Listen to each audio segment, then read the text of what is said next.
Hello दोस्तों, मैं सुमित्रा यादव नमस्ते प्रणाम करती हूँ। एक छोटा सा सोहर गीत लेकर आई हूँ। बहुत दर्द भरा गीत है और इसको सुनना, फुल वॉच करके सुनना, जब भी समझ में आएगा।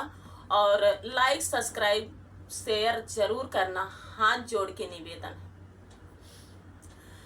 पाचाही पत्ते कई पनामा त दोहरी सो परियात दोहरी सो परियाई हो। ननदी है बीरा रखत उझार खवात बीरन का बोलऊ त्यू त बीरन का बोलऊ त्यू हो। पाचाही पत्ते कई पनामा त दोहरी सो परियात दोहरी सो परियाई हो। ननदी है बीरा रखती उझार खवात बीरन का बोलऊ त्यू बीरन तोहरा औते बीरन तोहरा औते नी हो।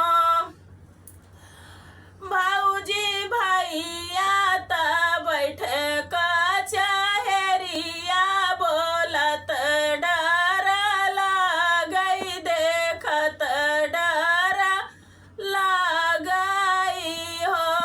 भौजी भैया त बैठे कचहरिया बोलत डर लागई देखत डर लागई हो। दैने हाथे मारई ननदी सना करिया त बाए चाट करिया त बाए चाट करियाई हो। भैया तोहरी महल कुछ काजत भौजी बोलावई त भौजी बोलावई हो। भैया तोहरी महल कुछ काजत भौजी बोलावई त भौजी बोलावई हो। एतनी बचन सुने पियावा सुनहि नाही पायनि सुनहि नाही पायनि हो। जप एक गोड़ा धैले वो सरवा दूसर दरव जवा दूसर दरव जवाई हो।